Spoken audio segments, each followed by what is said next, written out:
You all right over there? Just lights falling on me again. Hello, everybody. Welcome to the Punch Up Pod's Sunday night shit show. If ever this title of our new Sunday show was appropriate, it's tonight. Holy right. Yeah, that was cow. there. We should give up the name because the shit show will forever be that debate. I mean, what the fuck was that? Hilarious. I was like, I am enjoying the hell out of this all the way up until I'm dragged off to the ovens because we know that's what's coming. Nobody's stopping it. We are just going to keep on goose stepping to the right. But hilarious. I'm getting shit on Twitter right now just because I said, I hope Kamala gets the nod just so we can laugh at her losing or something like that. Actually, that'd be hilarious. Of course, a million people say, oh, it's your privilege and all that. Oh my God. We have no control over it. We can, even if I wanted to, I couldn't get Biden elected. So at least let me carve out some humor and enjoy the shit show. I mean, what a disaster. And how clear, I know we're going to actually get into all the different clips and stuff, but how clear that this empire is rotting from the inside out, the outside in. None of it matters.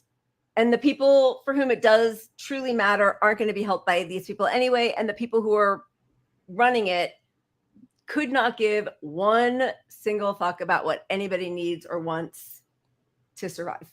So that's where we are. Yeah. Cheers. Cheers. Right? Yeah. Crazy. All right. So let's get to it. We do have a lot. We're going to start off on a happy foot, which is thank you. As always, our member ranks keep growing. We are so grateful to you guys. So we just want to thank you for being so generous. And it means so much to us. So thank you for subscribing and becoming members. You guys are amazing. Love you, our pup heroes and sheroes. Cheers. Cheers. I'll take my first drink. I haven't had my drink yet. I had a few last night, so if I'm a little slow today, I actually enjoyed my Saturday. Yeah, what'd you do? Oh, yeah, I didn't even get social with you. Oh, we just had a game night. So we had a game night playing our Quiplash and Jackbox games and that kind of thing. All right. So, I like it. But I did wake up to more beer cans than I expected on my desk over here. But it was just you by yourself. Yeah, we play. It's all online. So we meet in a chat room just like this and live stream the game to people who play and that kind of thing. And I keep meaning. It's just funny you said you woke up to more beer cans, and so in my mind it was like that was all just you. Gotcha. You didn't remember that. I was like, the whole Jackbox crew stayed over. We had a wild time. I'm gay. I didn't know it. No, I'm just kidding. You had a whole things got weird. A whole fun night. Yeah. But also I just want to back up. You said you drank a lot last night as though that's an unusual occurrence. Believe it or not, it kind of is. I mean, I drank for this show both days. That's kind of it. I mean, I've been doing more drinking at home alone than usual, 2 or 3 beers on just a normal night for no reason. Oh, okay. Out of boredom a little bit. That's boredom, pain, sadness. But terror. I never do that. So I need to nip that in the bud. I'm for the first time in my entire life, I'm sort of developing a little gut, and that's just not. It's not going to work for me. I gotta dip it in the bud. All right. Well, I don't believe it. You look great to me, but I understand that I'm always battling those issues. However, I will not stop drinking. It's going to have to, I'm going to take my calories out of another source. Well, same. I'll just, most importantly, I need to get into the gym. I stopped going to the gym 6 months ago. So that's kind of I'm going to say you were right. Cause that is healthy just to be moving your body that way. Although you move your body all the time anyway. So I sit at my desk all the time. I do need to exercise several times a week or I would just like a lump. I'll share the tiger videos with you. The tiger style. Remember that guy? Yeah. That's our new 2020 workout. All right. I like it. All right. I'm going to take this down because it's our least favorite part of having to say, please make sure to like and subscribe. Smash that notification bell so you never miss a show. Thank you. All right. I'm taking that down so we don't have to keep looking at that. All All right, so we're gonna start with a cheers, which honestly very unexpected for me. We've talked about it several times. Mayor Adams in New York is just an abominable, the worst person. Yeah, defunding, public schools, defunding the library, so it wasn't open on weekends. The air conditioning was broken. It's where a lot of people who either don't have homes or don't have air conditioning in their homes go for refuge when it's hot and unsafe outside. They have so many different free programs for the public. It's a great source of community, and he was taking millions of dollars out of the budget since 2023, I think. And they just, because of all of the public outcry, great news for New York City, no cuts to libraries. Statement from the Brooklyn Public Library President, Linda E. Johnson, Queens Public Library President, I'm not going to read all their names, sorry, and New York Public Library. Brooklyn, Queens, and New York Public Libraries are thrilled that the budget agreement includes the full restoration of funding for public libraries. Resounding victory for all New Yorkers. We're honored to be able to continue the vital programs, initiatives, and hours of operation that this great city so clearly wants, needs, and deserves. Thank you, New York, for the overwhelming show of support on behalf of public libraries. I mean, honestly, I am thrilled and shocked that the public outcries actually worked, right? Yeah, but if there wasn't the public outcry, they would absolutely get away with it. And they usually do anyway. So seeing just how many people were so upset by this, and that it made a difference, the backlash against Adams is starting to kick in. And I think most centrists are even seeing him for who he is. I mean, now we need to get them to defund the cop city that they want to do, right? Yeah, that should be our top job. I mean, obviously Palestine is super important. Yeah, but domestically, cop cities everywhere are going to hold us back forever. 100%. Yeah. Cora, I was thinking that also, how funny it was that they had to write that about deep thanks to Mayor Adams, but we'll take it where we can get it. I guess do the right thing. So yeah, and I mean, I get so like. You don't want to give him any props at all, and nobody should have to fight for this thing that was supposed to just continue to be funded. But then you feel like, well, if you don't extend gratitude and say how we're all in this together and you really came through for us, it both helps to show people, hey, your protesting worked. And so look at this, we did this, and now Adams it's a little reward. You did the right thing. Here's a little reward. We're not going to call you a shitbag, at least today. Yeah. Tomorrow we'll be right back on it, though, for sure. All right. So that's kind of it, right? Now, I'm so curious, show of hands, who did everybody watch the debate? Was it just me? Listen, and we didn't even pull anything from the shadow debate, but not only did I watch the regular debate, I had to watch it a couple times to pull clips. Then this is how much I wanted to give all of, and of course I left my notepad in the other room. Darn it. I watched RFK's the sidelong debate, which wasn't horrible, actually. I mean, it wasn't as embarrassing as, certainly wasn't as embarrassing as the two of them. And, I know you can't stand him. I can't stand him. I don't think he's any worse than either of them. And on a couple of issues, he was better, but shit. I mean, just the whole thing. All of this is a shit show. They should have had Jill Stein there. They should have had Cornel West there. Oh, I guess they're not running. No. Oh yeah, they should have had everybody there. Somebody who could actually string together a coherent sentence would have been lovely. Yeah, I don't understand why we aren't going to get a debate. Maybe we will, but why don't we have it yet with Stein, West, RFK Jr.? So at least, like, if you're West and Stein, you can counter RFK Jr.'s bullshit. Yeah. And the Democrats should want this debate too, because it would bring down RFK's stock probably. I mean, maybe it would bring up Jill a little too much, so it's a risk, but you're right. Like, I think, the same thing that that Democrats and liberals did. Yeah, and Claudia de la Cruz. I think the same thing that Democrats did, thinking they had some big win of kicking Trump off of social media, it actually kind of backfired because I never believe in censoring anybody, but like the more you hear him, the more you remember how repulsive he is also, right? Like having him be in the shadows and not allowed to post in public, I think it kind of dulled some of our senses to how disgusting he is. I don't know.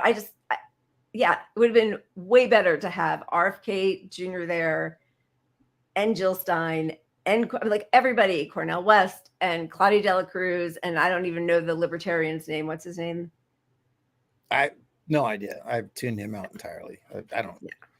I mean, anyway. I should probably know it, but who cares? We are probably going to have Cornel West on. We should tell people we're hoping.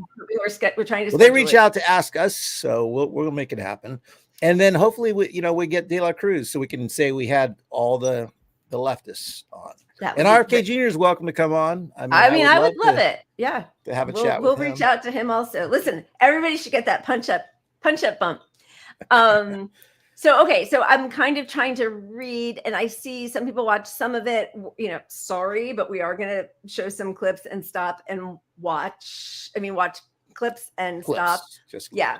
It will not be the full debate. I think, the longest clip is a 3-minute highlight reel just to kind of get to some of the basic points. So what do you think? Should we just start with that? Yeah, well, I think we should spin the wheel to get a drink in or something. Forgot about the whole thing. Okay, ready? Yeah, baby. Come on. My streak will never be broken. I'm just going to keep chugging my wine. I also was a little bit overserved, every night. Yeah, baby. There we go. Puppets. All right. Am I taking that off? Yeah. Or are we good? I'll take that off. We just have one puppets today. All right, good. All right, here we go. And removing that. Scrolling.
That's very cute. That's the last cute thing we're going to see today. No, I'm kidding.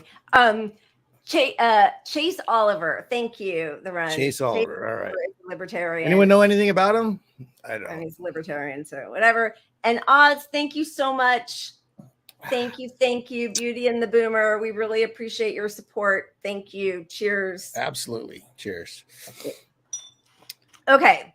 Where are we? Deep diving, right? We're gonna do a little deep dive. Do we have deep dive? We'll just jump right in. We're gonna jump right. I don't think we have a deep dive video if you're looking for that. What? I finally remembered that you had put together. You did, and I forgot. So, this is the shit show. We learned from our leaders. They inspired us. Nothing matters. You don't have to be confident. I might just stare off into space for part of the show because that's what. Yeah, it's like what was that one? Yeah, what was that one video where everybody just freezes? It was like 5 or 6 years ago. Anyway, it wasn't Bumblebee something. Anyway, imposter syndrome. My brain's not functioning on all cylinders or whatever. But no one should ever suffer from imposter syndrome again after seeing those two men, who have been one of 45 people each of the leader of the free world. Haha. If these people can I mean, I said it on Twitter and everybody said the same thing over and over, but imagine any job that Joe Biden goes and gives an interview for. Any of them. Give me one job that they would say, okay, we're going to give it to you. Yeah. But president, he could be president. I know. It's crazy. It's crazy. All right, let's show some clips. All right, here we go. Starting.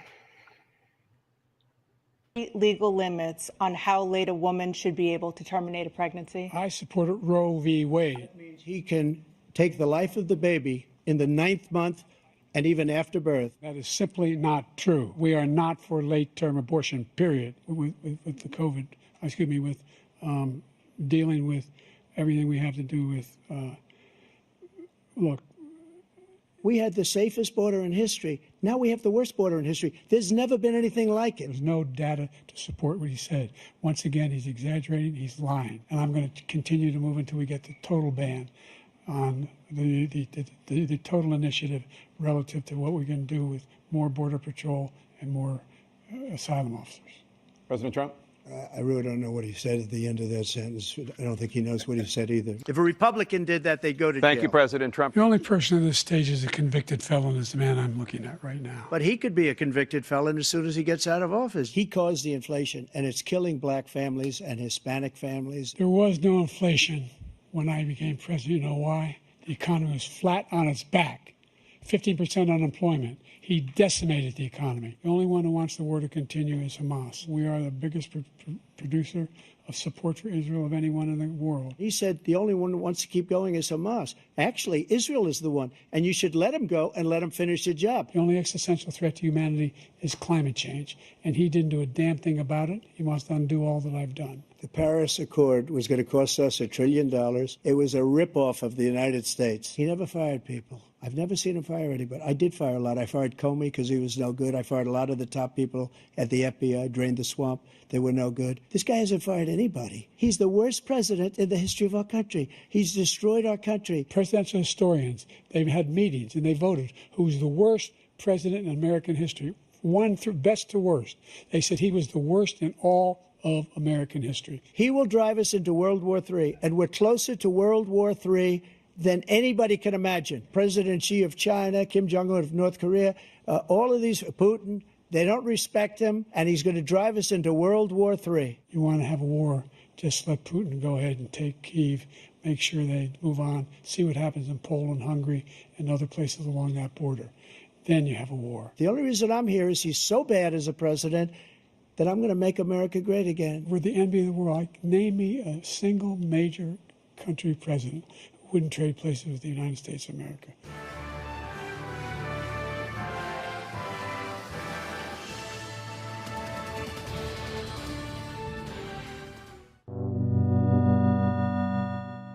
President Biden? Okay. Yeah, that was the highlights. That was the Politico like 3-minute highlight reel. We got a lot more. He had one we have a lot more. He had one good line, Biden, I thought, when he said the only reason there wasn't inflation is because the economy was flat on its back. So all of his like Camp David practice like led up to that, and he had like a couple of statistics after that. To me, that was like his one moment.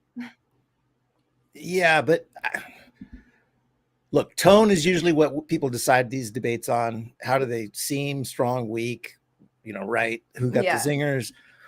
But honestly, Trump, for all his lies and obviously his blaming people, immigrants and the border crisis for everything that's wrong in the world is disgusting. But take that part out of it, and he honestly seemed a world more presidential than Biden. He seemed more, he wasn't petty and childish. Like the things that turn off a lot of the centrist people, he kept that at bay, other than the policy side. We're getting to a couple things, but you're right. You're right. I mean, the line where he said, I don't know what he said. I don't know what he said, but I don't think I'm getting a little distracted about what's happening in the chat, and I'm so sorry, but I don't know exactly what's happening, and I don't want anybody to feel bad, but I just can't address anything right now because I don't know really what's happening. So I'm sorry for anybody feeling bad. I'm just going to say that because I can't keep reading that while I'm trying to do our show. I'm sorry. Sorry. So clearly they did not put him on drugs, right? Well, no, Biden.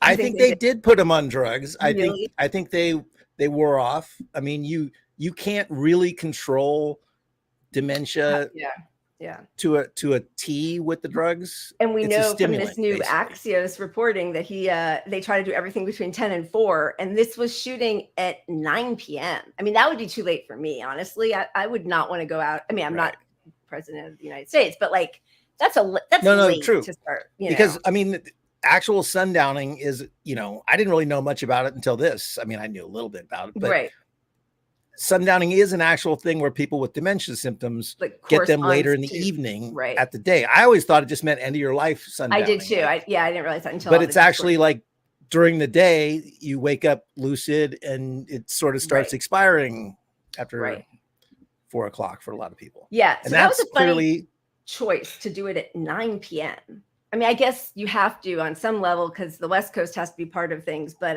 that's late. That's late for anybody. Okay, so there was that. There was the Hamas thing, which I was actually nobody ever. I mean, it's so funny. Like we're gonna get to so much of this different stuff, but people are like, why didn't they talk about Project 2025 and the felon and one of them's a liar and the other one's a good man who's just sundowning or whatever. And it's like, oh my, like we're just still now the Democratic elites and the pundits can finally admit what they've all known. And it should be criminal that they've held that from so many people in the country when all of us knew forever for 5 years. They talked about it in 2019, then they zipped it up. The whole rest of the world knows about it. They've written about it. The Wall Street Journal, other nations are talking about what's happening. We've seen these clips. Just last week, Karine Jean-Pierre said that they were, what'd she call them? Cheap fakes? Not deep fakes, but cheap fakes, like out of context, but not, So they've all lied to the world. Instead of speaking truth to power and revealing state secrets that they are covering for this man who is, suffering through dementia, they're now saying we're going to be honest about it. And yet they're still not going to be honest about, he is also a pathological liar. He is also a criminal. He is also he is committing a genocide. Like, what is a worse crime than genocide? Right. And I mean, what about the possibility that he wouldn't be committing it if he wasn't sundowning? Like maybe he'd have the spine to stand up to Netanyahu. But look, if you're a Democrat, maybe he's missing things. Maybe he is this good guy you think he is, but he's just not sharp enough. So that should be enough for those folks to say, we can't do this. And a lot of people after the debate, even on CNN and MSNBC, admitted that fact. They said, this guy can't do it. The Democrats are looking to pull the plug on him. Watch. And, 2 days, they're all going to be back in line. Well, they're trying, but I think he's done. But we'll get to more of that discussion, I think. All right. So here, and the next clips are much shorter to discuss. So are you putting it back up or am I? You got it. Okay. It's been a terrible thing what you've done. The fact is that the vast majority of constitutional scholars supported Roe when it was decided. Supported Roe. And that's this idea that they're all against it is just ridiculous. And this is the guy who says the state should be able to have it. We're in a state where in 6 weeks, you don't even know whether you're pregnant or not, but you cannot see a doctor and have him decide on what your circumstances are, whether you need help. The idea that states are able to do this is a little like saying we're going to turn civil rights back to the states. Let each state have a different rule. Look, there's so many young women who have been, including a young woman who just was murdered, and he went to the funeral. The idea that she was murdered by an immigrant coming in, they talk about that. But here's the deal: there's a lot of young women who are being raped by their in-laws, by their spouses, brothers and sisters, it's just ridiculous, and they can do nothing about it.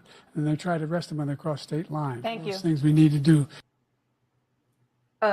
Wait, I think child care. Yeah, okay, that's different. Okay. Okay. he just cannot keep his racism in, right? Like, not only does he not say how he's going to address fixing Roe v. Wade, that's his only issue, really, right? That's it. Saving democracy and saving Roe. No plan. What's the plan? Expand the courts, pack the courts, term limits for people on the Supreme Court. They could try to get like Clarence Thomas for all of the corruption. Yeah. They could impeach him. Something. Nothing. He's nothing. Literally running on codify Roe with no explanation whatsoever how it's going to get done. And if you're going to do that in your second term, you could do it now, because you're not going to win more judges. You're not going to win more. It's not going to be a blue wave. We know that that's done. Right. You know, even if Biden won after this debate and what this is exposed to a lot of people, there's not going to be a down ballot rush of Democrats. Like if Biden were to win, he would be win by a butt hair. Yeah. And that would leave the same makeup of the House and the Senate roughly. And basically Democrats' plan right now is we have to keep winning and adding a couple more for the next few decades.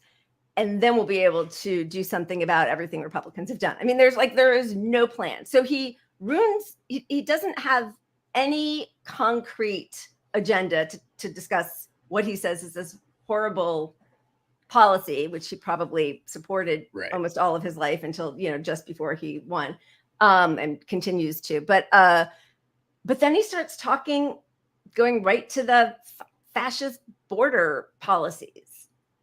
Like that is a Republican line, that the people that you let in are the rapists from Mexico, and they're going to highlight, the few horrible crimes and not talk about, so he went right. He just immediately tacked right. And obviously that's, we don't agree with any of that.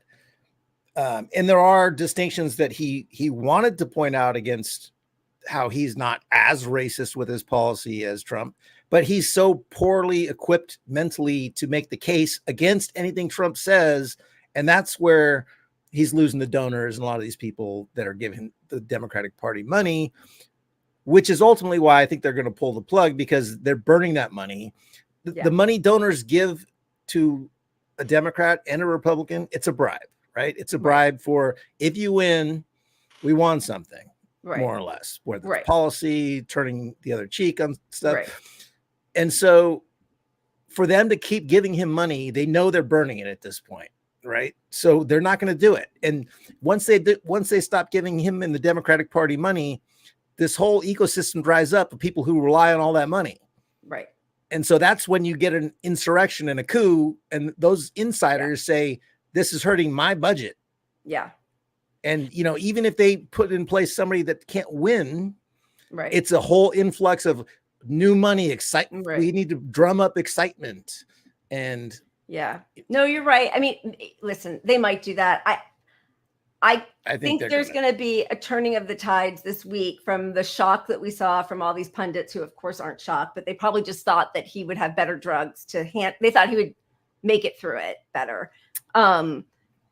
And they're going to turn now and say it's fine, he should stay in because Obama and, Ro they're Khanna. Trying now.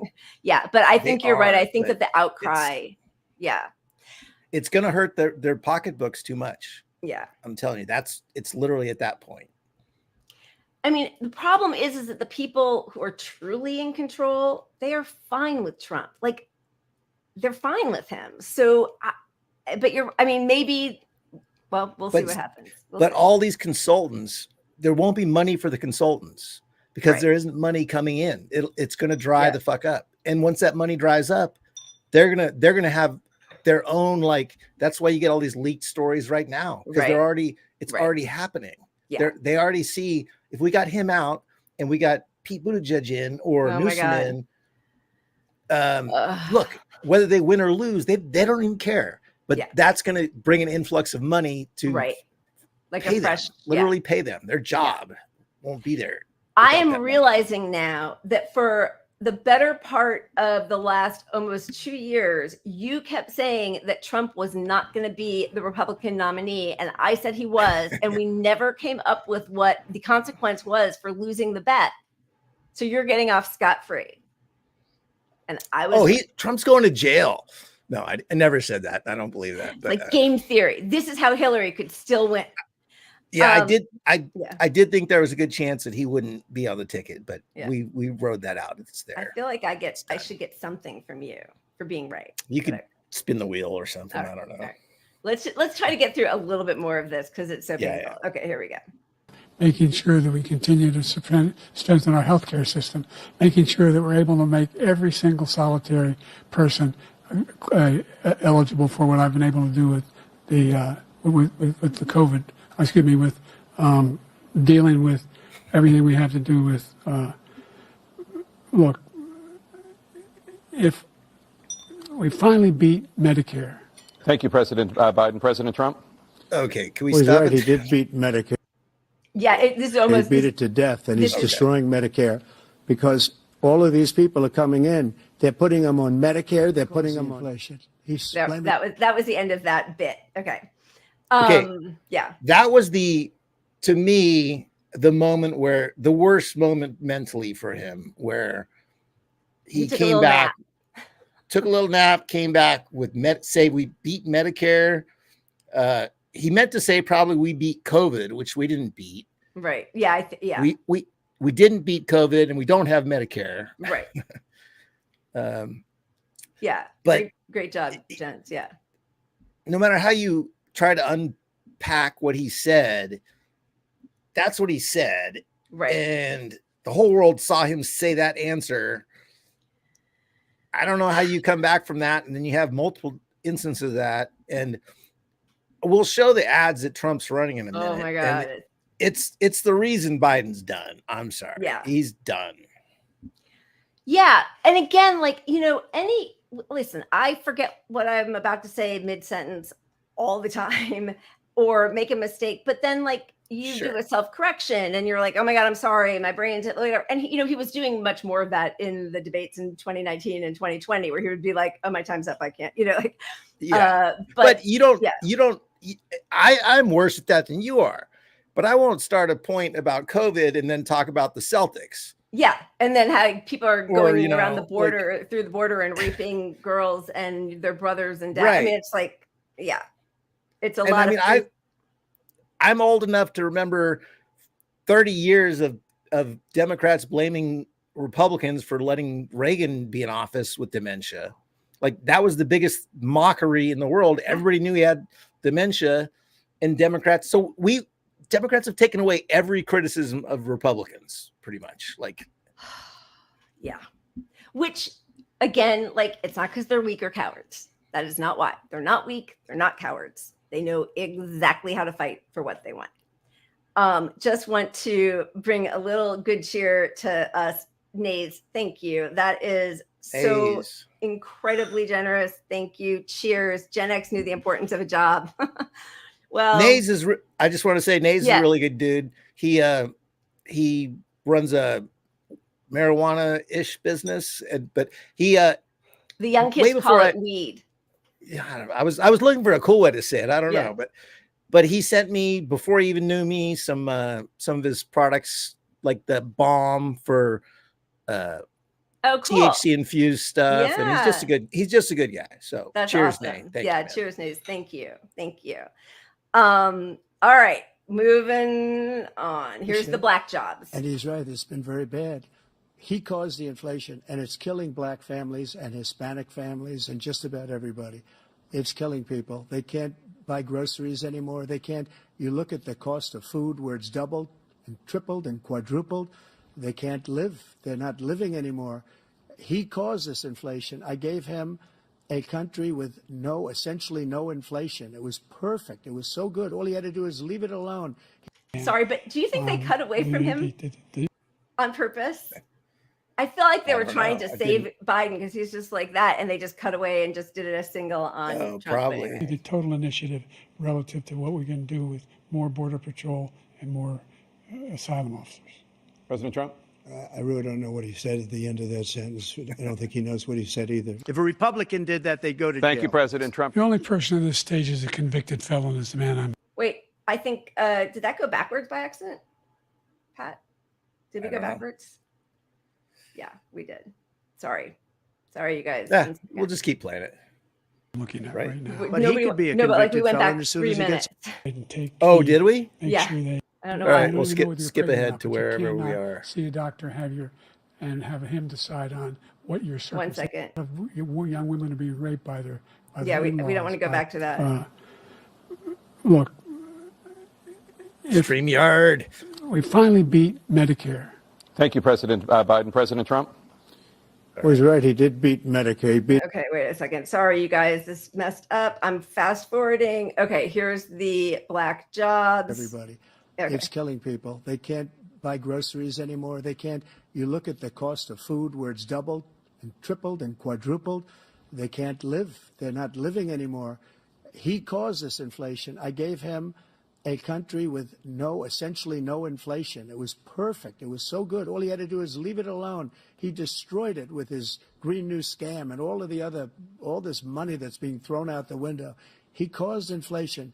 As sure as you're sitting there, the fact is that his big kill on the black people is the millions of people that he's allowed to come in through the border. They're taking black jobs now, and it could be 18, it could be 19, and even 20 million people. They're taking black jobs, and they're taking Hispanic jobs, and you haven't seen it yet, but you're going to see something that's going to be the worst in our history. Thank you. President Biden?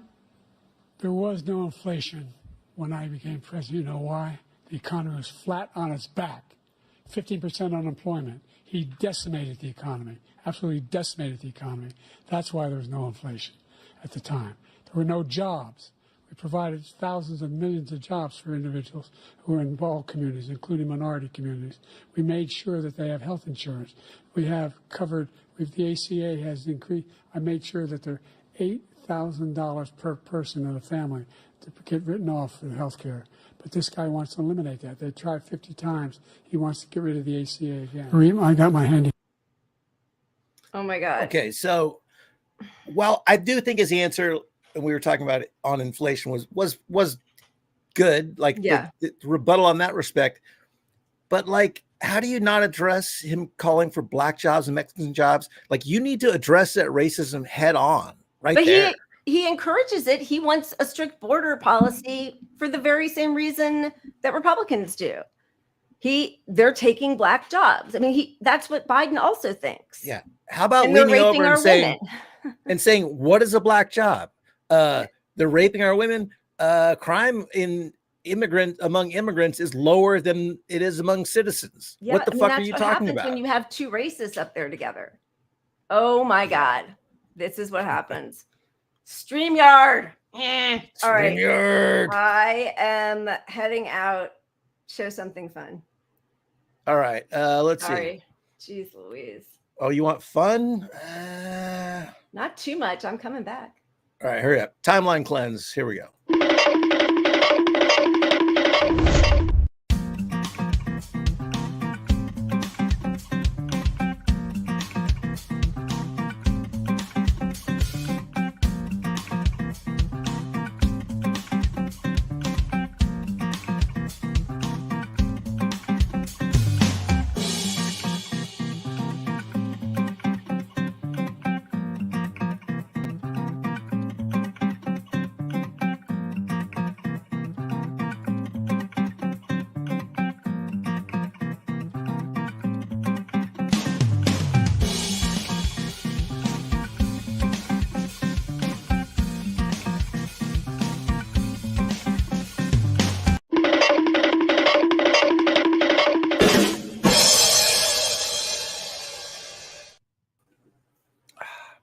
Nice work. Nice work. Thank you. On the beer or the video? StreamYard. Okay. Oh my goodness. All right. I don't know if I'm still at the right place, but we're gonna keep going. We only have a couple more minutes of this. So here we go. And then we'll pull out some individual clips. Vice President down to a 6. And by the way, I told you before, I'm happy to play golf if you carry your own bag. Think you can do it? That's the biggest lie. He's a 6 handicap of all. I was an 8 handicap. Yeah. 8.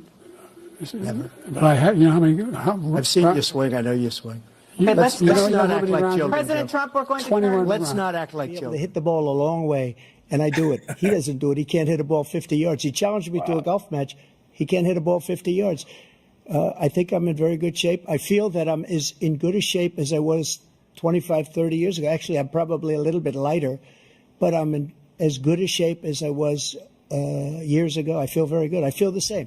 But I was willing to take My son was not a loser. Oh my God. Yeah. Yeah, you go. No, go ahead. Go ahead.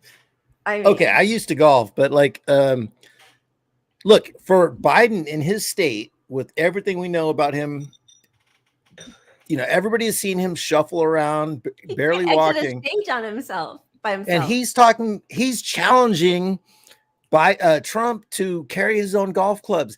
This guy there's no way he can swing a golf club, let alone carry his own bags. And everybody knows it. Like, there's nobody watching this thinking, holy shit, you're right.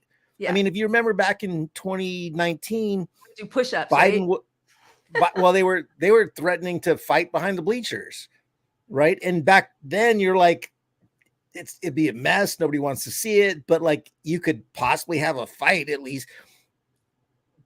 Biden would just get snapped in half now if he tried to put a golf bag on his back. I mean, it's so embarrassing. And I don't remember exactly where this was, and I didn't cut it, but so RFK Jr. is watching it, right? So the way that was all set up was he had John Stossel being his moderator and keeping him to the time limits and like cutting his mic and all that kind of stuff. And he did have a live audience, and it was clear they were enthusiastic RFK Jr. supporters. And you remember that video of him in jeans and shirtless at Venice Beach?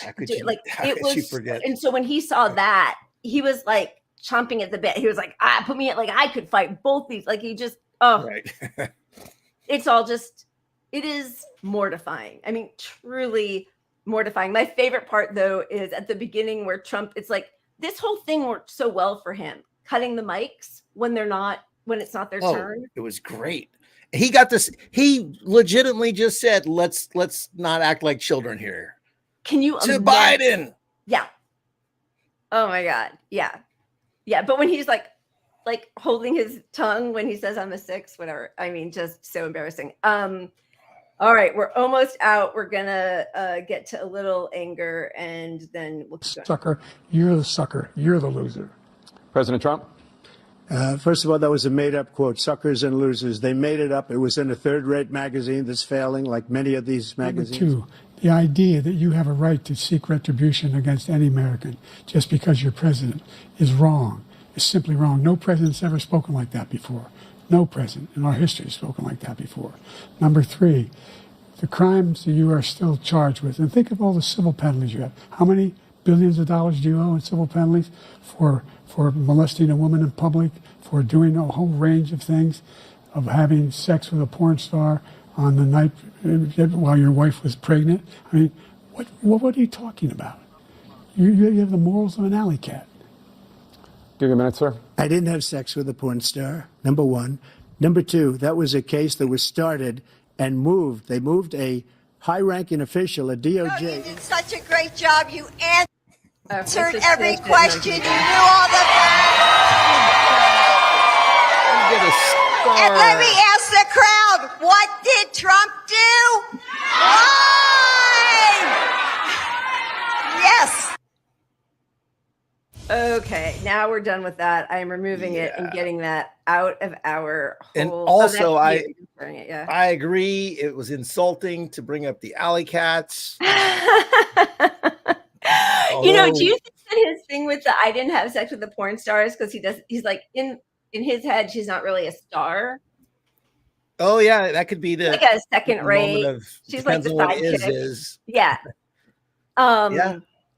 Okay. Also, and I need to verify this because here's the problem. Also, is that when you have 51 Secret Service people lying to the public, saying the Hunter Biden laptop thing is a lie and it's Russian disinformation, right? then you don't need to pay off people to hide things that you think will reflect poorly on you. There used to be, a little bit more control of the media and what was permissible and what wasn't. Like, I mean, I heard for years that Bush Sr.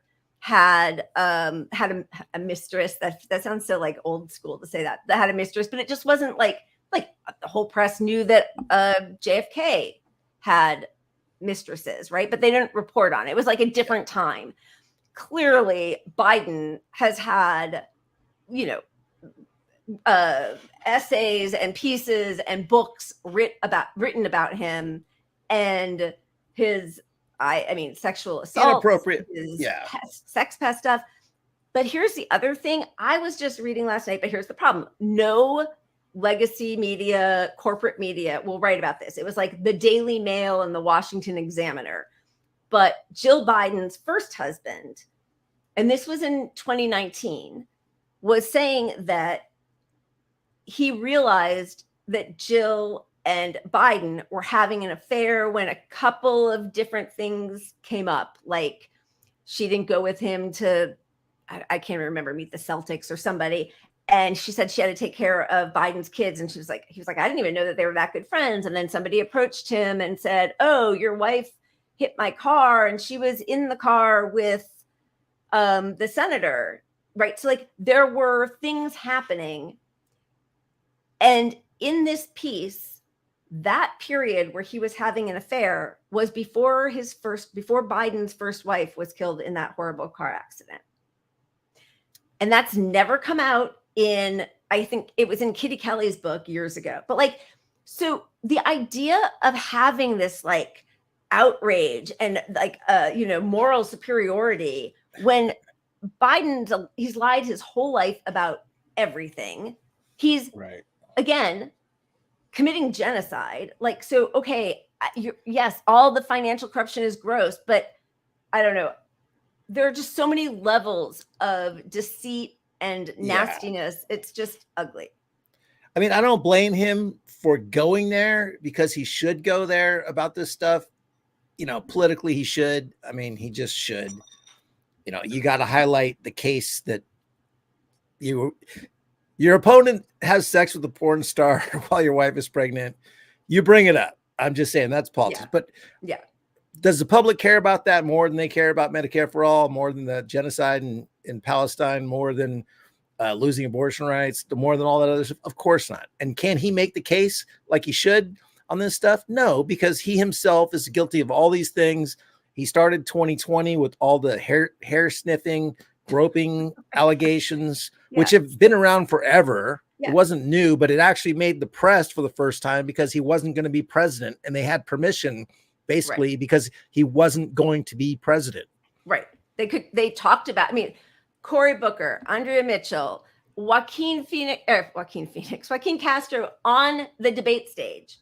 It's like, you just said something different. Do you not remember what you just said? Like, totally called them out on it. Like, they all talked about it, right?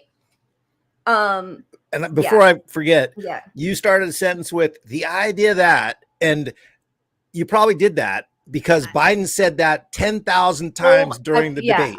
I wrote it down.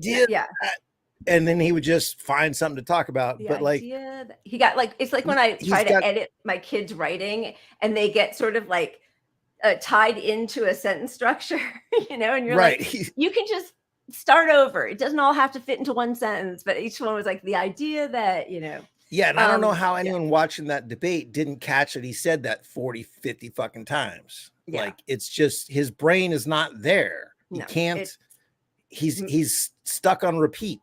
Yeah. Listen, if it wasn't obvious to you before, and I know it was to everybody who watches the show, then you need to re-examine where you are getting your news from, because those people are lying to you, right? Like, we know it because we read independent news media and journalists who are not beholden or captured by the elite, powers, structures of power. And once you know that they're lying to you about something that everybody knew and talked about openly in 2019. And they've been lying to you for 5 years. And now they all fall in line and they're all like, oh, I'm getting phone, you know, and we're going to see this, but, you know, oh, my phone was buzzing. You know, first of all, he has a cold, but oh my God, donors are freaking out. This is horrible. You know, they all are all of a sudden allowed to say all the things that we said 5 years ago. Like, really examine where you get your news from. Yeah, and honestly, I can't wait to go talk to my parents because they're a good barometer on centrism, kind of, because, you know, and I'm using them as an example, but find real people in your life that are normie Dems and see what they have to say about this debate. And they are all in, believe me, they're all in super panic mode. They're like, he can't win. We need to pull him. So the we need to pull him stuff is coming from the people. And the we need to save him stuff is coming from insiders, but it's split on we need to bump him and we need to save him. So but even they're going to try. Think he's a decent, good man, right? So and listen, I've said this before, back when I was all in with Bernie and he had his heart attack back then. And even now, I would have voted for him in a coffin. Because I knew he had the people around him, the people who could do the same message. They all, you know, like I wanted that. The thing that I don't understand is how normie Dems want this, because what is it without mentioning Trump or Republicans? What is this? They say he's decent. He's not decent. He's a lying, genocidal maniac, not decent. So like, what do they think they're getting? What they don't think about that part. They just have been convinced that they're so uninformed and only informed by the propaganda piece that they really believe he's the best shot, even if they don't like him. Because they're so scared about Trump. The Trump fear, this guy beat him before. Yeah. You know, he's the only one. First time. He's the only one who could beat him. No, he actually, until Obama, like, you know, and Clyburn orchestrated everything. That was his third time running for president, and he had never won a single delegate or a single primary. No state until South Carolina. 3 presidential runs. No. Okay. Where are we? We're done with that whole part of it. We're moving on to the reactions, which are hilarious. Should we spin the wheel before we get to reactions? We should spin the okay. All right. Give me an excuse to drink some beer. Yeah. Well, I know I need to pour my glass. Okay. Yeah, baby. Look at that. I am gonna take that one off. 1 second. 1 second. I'm moving just one. Wheel spinner. And I'm just going to spin. I'm just removing it. I've got a lot of things I have to do all at the same time. Okay, I'm spinning. Yeah, baby. I'm pouring. Hey, you are the Vanna White of the left. I just realized. Thank you. Vanna White of podcast. That's a compliment. Thank you so much. You also carry the show. But I'm Pat, and you're Vanna. I just realized that part too. Look at that. Yeah, baby.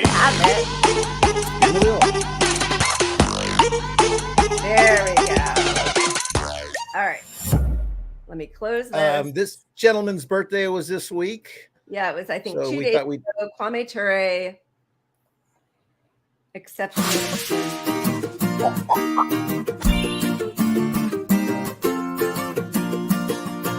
Now, we must tell you in our analysis, we do not make the errors that others do. Anytime you make an analysis of an oppressed people in any aspect of their life and you leave out the enemy, you will never come to a correct analysis. On the contrary, you will blame the oppressed for all of their problems. Therefore, we tell you from the very beginning, we've never taken the line of others that the biggest problem that we have is we ourselves. No, our biggest problem is our enemy, capitalism, and it must be destroyed.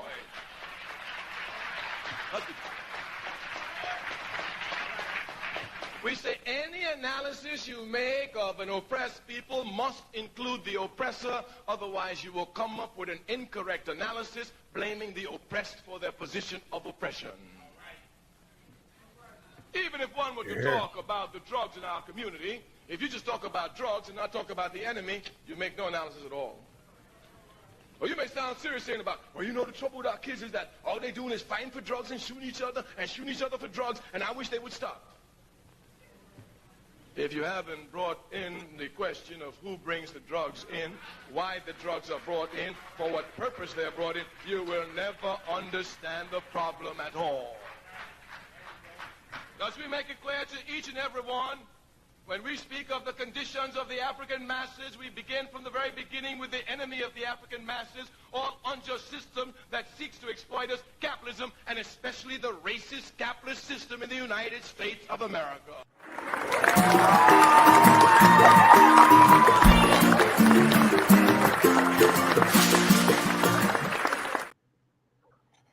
I love that energy so much. I can't even tell you. I really needed to hear that. Speaking of birthdays, Pat, our 3-year anniversary was 2 days ago. Same as it? Yeah, the 28th. I thought you were going to hype up my birthday, which is a month away. But okay, no, not doing that. 3 years, huh? 3 years, yeah. That's a lot. Pretty much. I mean, we started in the mid-pandemic, like back in COVID. Or COVID. I mean, you could almost call that post-pandemic if you're. yeah, we were already breathing the free air. God. Yeah. So cheers to us. 3 years. It's our little celebration. Yeah, we should have had a birthday episode. I could not have a better co-host. Love you to death. Your politics are good, and you're a good person, and it means a lot. So thank you. Look at that. Us being so sweet and wholesome. Cheers. Just kidding. I feel the same. It is truly a blast doing this with you. Okay. We have so many reactions. We don't need to watch the whole deal, but there were to see the pundits freak out. These people who have known. Yeah. And that's the thing that's so crazy. They all know. They know. They've known for 4 years, 5 years almost, right? So I think it's a weird, they believe their lies. I mean, that's how you know you're really pathological is when something is they seem a little miffed. Maybe people are telling them it's okay to start talking about it. Yeah, I think there's a couple pieces to it. There's that piece that they believe their own bullshit on some level, and they've been lying. They're actors kind of in the news, right? In a lot of ways. They also have a little more permission to speak the truth because ratings, you need some ratings. And this was obviously a bad event, and you got to get out there and speak some truth. But I mean, you really called it in that they all have known this forever. And we got a glimpse for about 2 hours after the debate of the media being honest about it for whatever reason. And so we should almost. Yeah. For the smallest amount of time, they're going to come. And not completely honest, obviously.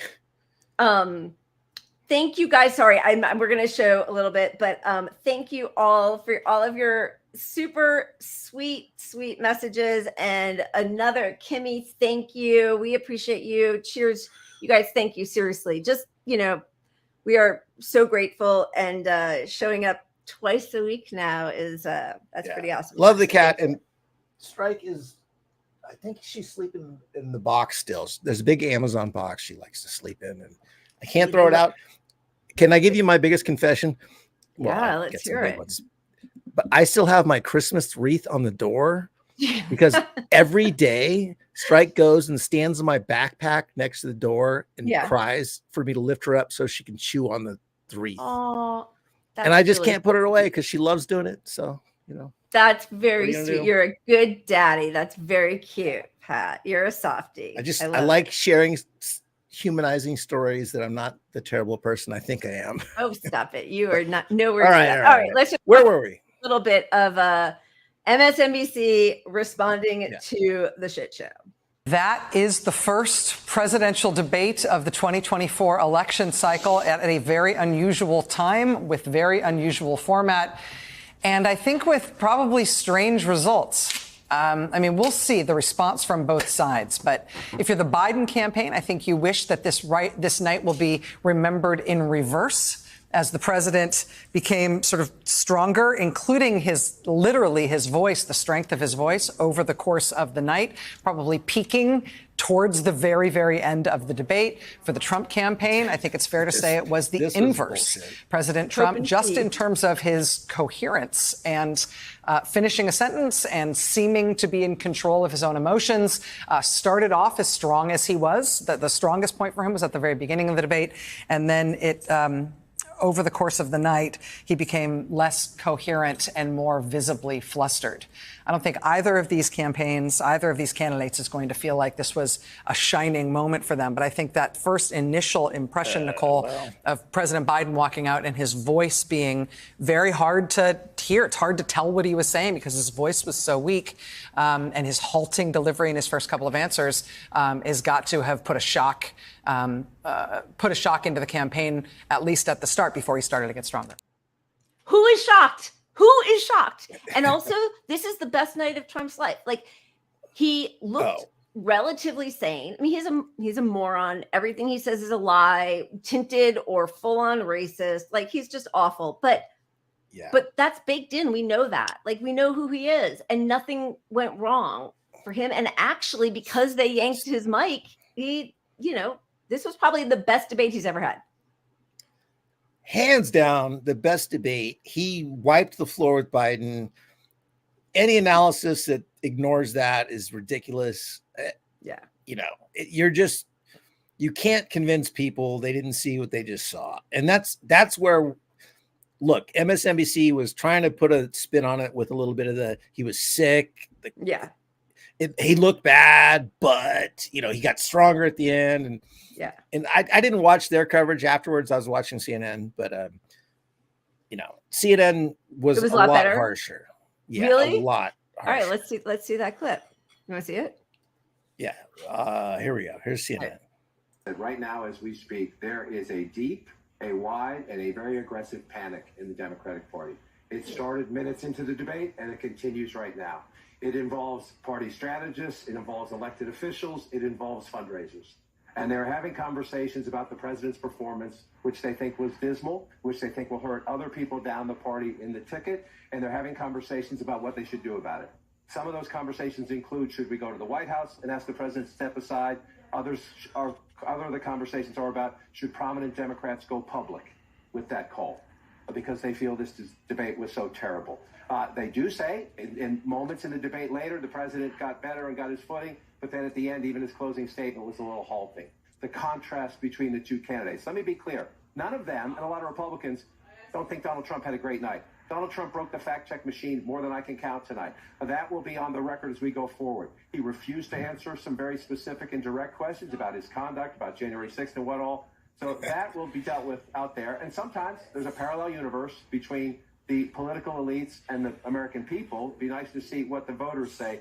But I can tell you, it started minutes in. It started with the first couple of answers, and it has continued throughout the night from oh my God, oh my God, oh my God, to what do we do about this? And it involves very senior people in the Democratic Party, including elected officials, saying we have a problem. And just to co-sign what John is saying, I mean, the panic that I am hearing from Democrats is not like anything that I have heard in this campaign so far.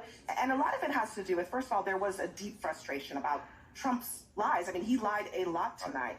But the problem for Biden was that Trump was able to take sometimes incredible falsehoods and turn them into some kind of argument, whereas Biden's answers were, in a lot of cases, not coherent, deeply problematic, that he was not able to take pretty straightforward answers and answer them to the American public, and then also at some points bringing things up that teed up Trump attacks. So there is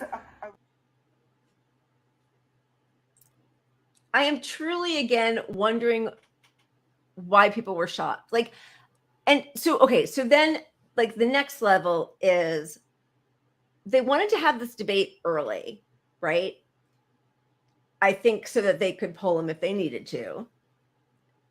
And because everything is so controlled by his team, to the point where, there's the Axios article that just came out talking not only about how his schedule is defined, but also that they keep staff away, that he only really has his his inner circle. They even called them the oligarchs. Biden's oligarchs will decide if he's going to run or not. So I think that they thought they could control this, and if they couldn't, they wanted it to be on full display in a humiliating way, so that right away they had it all teed up that they're going to start texting, right? Every single pundit on both of those shows was like, my phone was lighting up. I think that was like the line. Right. They all had the same script. This is a disaster. We've got to replace him. They all knew. And so I do think that I think Biden got bamboozled a little bit. Like, I think he has the arrogance and the narcissism not to realize how he looks to the rest of the world. They do the cheap fake thing, the deep, like all their crap. But I think that the Democratic elites, whatever, I think they knew this is what was going to happen. I think they did on purpose. Yeah, I don't think they knew, but I think they decided. They gave the green light to the plan, like you said. Like they knew this could happen. And if he had a brilliant night tonight, he'd probably be a lock to not get pulled. I mean, why would they pull him? Yeah. They would just have no more debates, control the narrative. But knowing he did so badly, and knowing, in my opinion, how much the money's going to dry up and how many people are involved, they know they can't contain it. And maybe they can just go down and not care, because the higher ups in the party that actually make the decision aren't as affected by the donations drying up. You know what I mean? Right. But ultimately, I don't see how he survives this. I just don't at this point. They're trying hard. Yeah. They are. They're trying to see, can we respin this? Just like, they got Bernie out. Bernie was going to win, and they pulled a rabbit out of the hat. Maybe they can do it, but I don't think so. When you look at the ads, well, let's show what even centrist Pod Saved America had to say about it before they get these chastised. guys Before they're chastised by Obama. Yeah, exactly. Okay, that was the debate. Look. We always want to be honest with you guys. I don't think we need to, you don't listen to us for us to sugarcoat anything. I think it was a fucking disaster. I think it was like maybe the worst debate I've ever seen in my entire life. Donald Trump is a threat to democracy. Donald Trump is just a despicable human being. He should not be president. We have to do literally everything we possibly can to make sure he is not president again. And that is why it was so fucking awful, because Joe Biden just, in every single way, failed at that debate. I won't make any other predictions now, but it was a disaster. Yeah, I mean, look, debates are a performance, and what you say and how you say it both matter. And so the optics, to start there, were very bad tonight. Biden had to answer concerns about his age. I think he exacerbated them. His voice sounded frail. There was an answer where he kind of stalled out halfway through. The cut shots when Trump was speaking were not kind to Biden. In the first debate in 2020, he did a very good job of kind of smiling or like taking notes. I counted. I think he smiled twice or three times in 90 minutes. I mean, this time he looked confused at times. He was looking away. And those clips are already flying around TikTok. Like, that's the online spin war that's happening as we speak. No deceptive editing necessary. Yeah. Not much of a war. They want to be honest. Those guys are nothing if not honest. That's their whole deal. Yeah. Right. I mean, and we don't even need to show it because it's just like a rehash of some of the worst moments. But there's already a Trump ad of Biden basically just like drooling and looking off to the side. That's one ad. There's another ad because I don't even know, I watched it so many times, I can't remember now which clips were part of it. But, the super predator thing where Trump tells him that the racism ad. Yeah. Yeah. And so he says, you were calling Black people super predators. That's why they're leaving you and coming to me. Right. And Biden's like, I never said that, or I don't even know if he answered it. But the fact checkers said, nope, he never called them super predators. That was Hillary Clinton. Awesome. You all were loving her, still with her. She's right about everything. Yeah. But he did call them predators. So right away, the Trump team comes up with old footage of racist Joe. What a disaster. Okay, so yeah, I kind of feel like we should show the ad. Okay. I think because this encapsulates why this debate mattered so much, and it's not taken out of context. It's a cheap literally all real, unclipped, straight from the debate that people watched. So I'm going to show it. It's a minute and a half. Both colors, making sure that we're able to make every single solitary person eligible for what I've been able to do with the COVID. Excuse me, with dealing with everything we have to do with. Look, if we finally beat Medicare, we're trying to provide housing for Black Americans. The impact on the choice, the idea that they're gonna. I'm proposing that everybody the millionaires pay 1%. So no one I've not raised the cost of Social Security for anybody. I got my handicap, which when I was vice president, down to a 6.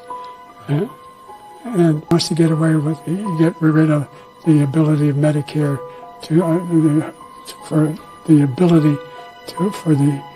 us to be able to negotiate drug prices with the big pharma companies.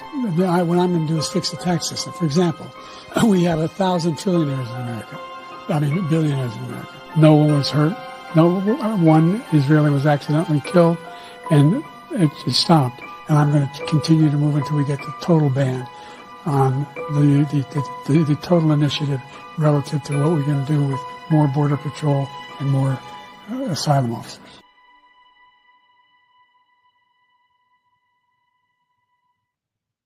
Oh my God, it's just so painful. And yeah, I mean, Lori, you're right. And I know lots of people are saying this. It is elder abuse. I don't feel bad for him. I think I'm not saying you do, but it absolutely is elder abuse. It's disgusting. Dr. Jill is, evil power. Like she's Lady Macbeth, whatever. But he deserves everything we're getting and more and way more. Like he's just almost every single horrible decision, horrible policy, caging Black and brown people, bombing Iraq based on a lie, helping get Clarence Thomas on the Supreme Court, the crime bill, the credit card bill, the proxy war that's killing hundreds of thousands of Ukrainians, and now the genocide in Gaza.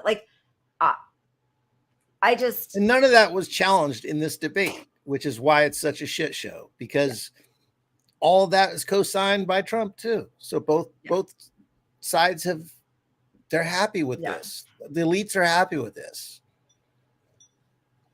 Whoever wins, we all lose, and it doesn't matter one damn bit to them. So, okay. So we should at least laugh about it. Yeah. Which I got a laugh out of this. It's put out by a Republican. We're not going to be pivoting right on this show ever. Definitely not. We are not moving towards the door stand, Oh my God. The Kyle Rittenhouse apologist. We're not doing that. We're not going to have Candace Owens on and Jesus Christ.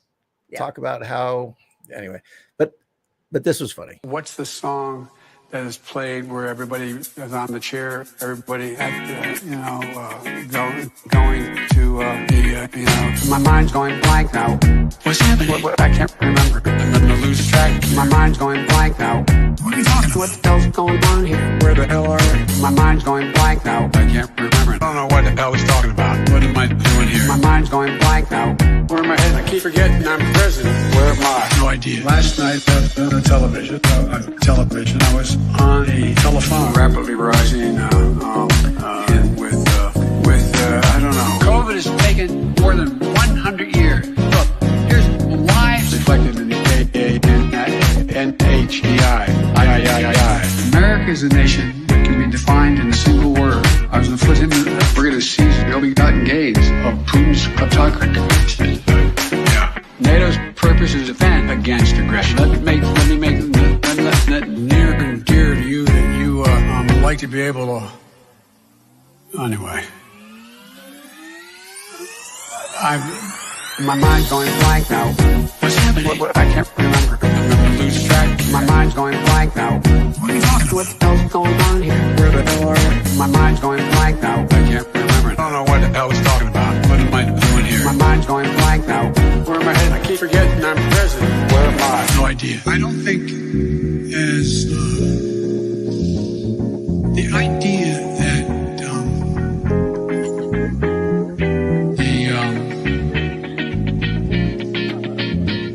the political coverage of I want to thank and recognize Dr. John Kingersong. Good song. I can't get this food at all. My mind's going blank now. What's happening? What, I can't remember. I'm losing track. My mind's going blank now. What are you talking about? What the hell's going on here? Where the hell are you? My mind's going blank now. I can't remember. I don't know what the hell he's talking about. What am I doing here? My mind's going blank now. Where am I headed? I keep forgetting I'm president. Where am I? No idea. No idea. No idea. It's such an earworm. It is going to be popping in my head tomorrow, probably. I mean, wow. Yeah. Okay.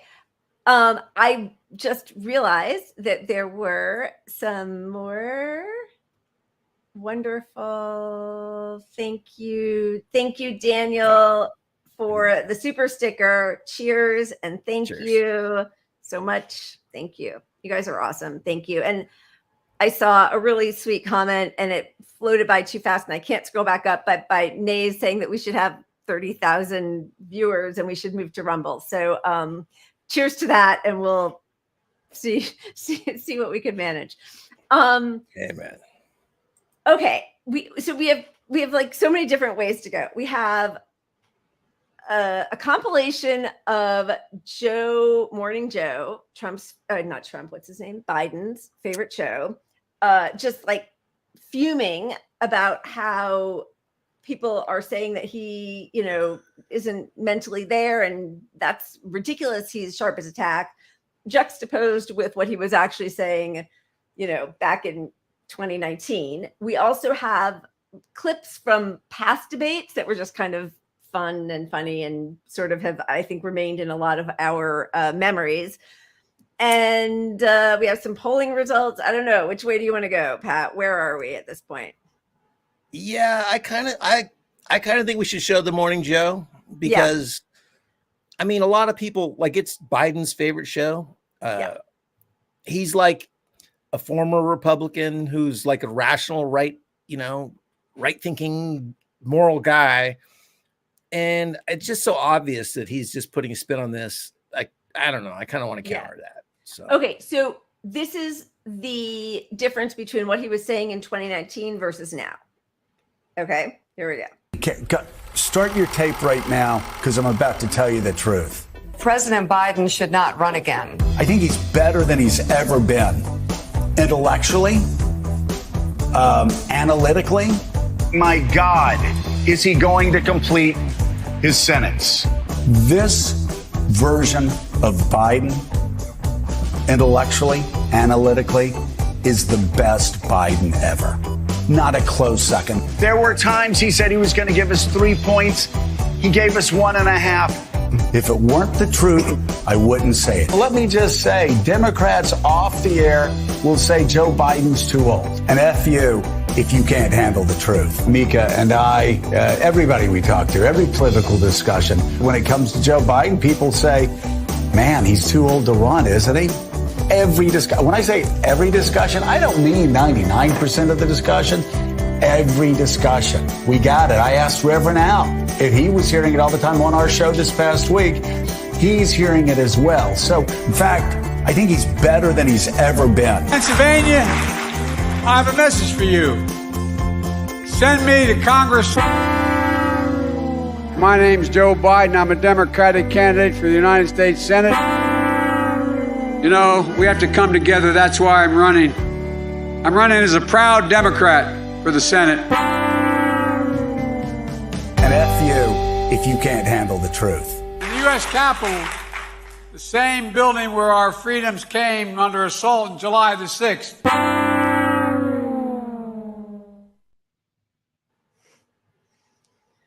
I hate that Matt Orff put that together. I know. Just realized I mean, but and again, it's part of the reason on Wednesday we showed the, horrific bombing of a beach in Crimea where civilians were just, sitting around with families.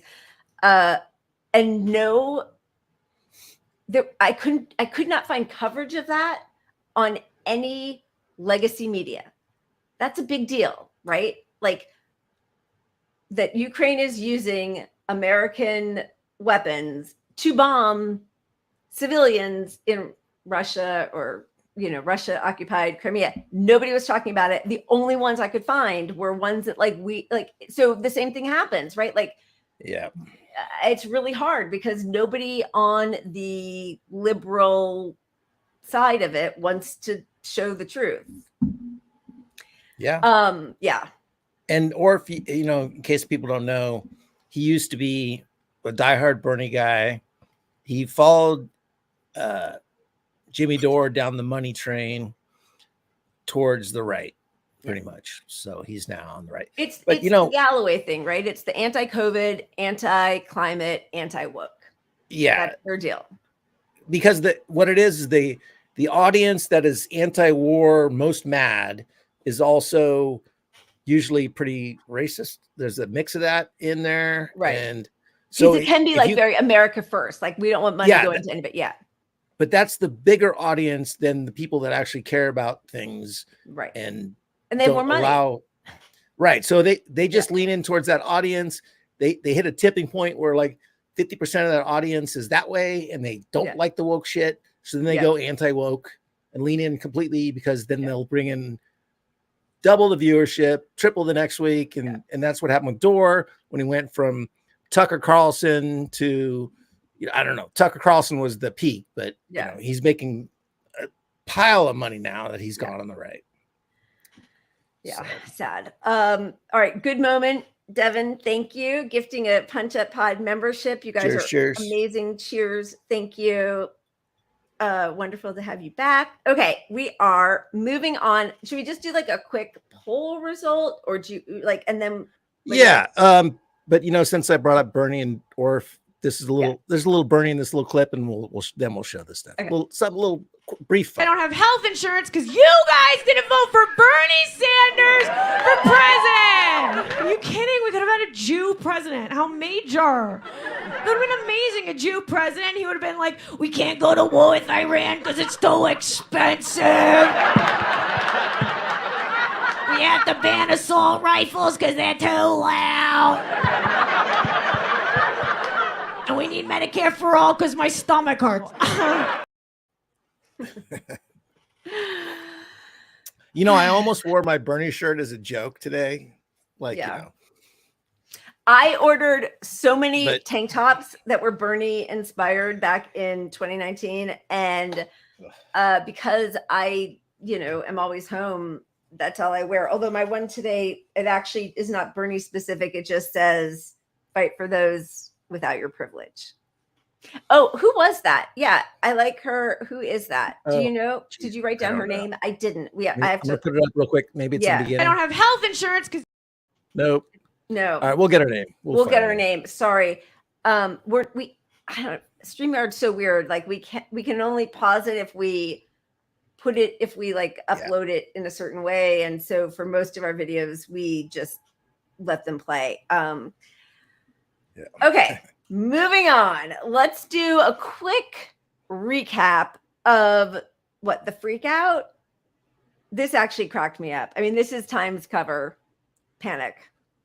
I love this on so many levels. I mean, obviously because they're acknowledging the truth, but they knew that this was going to be a meme-tastic image to put out. And we don't have the memes, but look, that's meant for people to mock all that open space, and they're very digitally wise. So 100%. This became a meme with a million different things on it.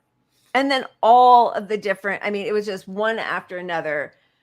Joe Biden's a good man, a good president. No and no. He must bow out of the race. Sure, I don't give a fuck. Biden cannot go on like this. I'm hearing high anxiety from Democrats over Biden's debate performance. After the debate, I don't think Joe Biden should be running these people, I mean, like, I just don't even understand how you put this out after running cover for him for 4 years. I mean, that video of Morning Joe and the juxtaposition is all of them. Like, everybody was saying little inklings of things in 2019. Yeah. Like, they're just such liars. These are all the people who, you know, basically were complicit in allowing Julian Assange to rot in prison, you know, for the last, whatever it has been, 10 years, 10 years. Like, these are the cowards. They are just disgusting. Yes. Yeah, go ahead. So should we hit the polls? I mean, let's see how this is all playing out. Like, okay, wait. So, sorry, wait. Pat. We came to this. So I arranged our little thing here. So these are the polls starting down here. Wait, is this it? Post debate message. Poll. Okay, here we go. Starting here. Do you see where we are on the right there? You got it. We're down at the bottom. Sorry, we have a lot of graphics. 60% of voters want Biden replaced as a candidate after the debate. All right, then we can go on from here. Look at so that. who what? Let's see. Looks like a toss-up. 33% think Biden, 67% think Trump. I mean, look at the shift from 2020. And in 2020, Biden was already sundowning, and we knew that. Ugh, yeah. Yeah, and where this meets the current situation is, like, this debate was supposed to be a game changer because the trajectory is already towards Trump. Right. Right. So you don't Biden's have many only opportunities. job was to prove that he wasn't addled by dementia. That was his only job on Thursday. Right. That was it. He could literally have lost the debate, and as long as he didn't look like a babbling idiot, He should have come on with his Ray-Ban sunglasses. But ultimately, he had to change the trajectory of this race, and he just made it worse, like much, much, much worse. This was 538. Yeah. Who won? Who lost? Share of likely voters who watched the debate, who said each candidate performed best in the debate. Trump is at 60%, and Biden is at, I'll give him 21. It's 20.8, but 21%. Yeah. Yeah.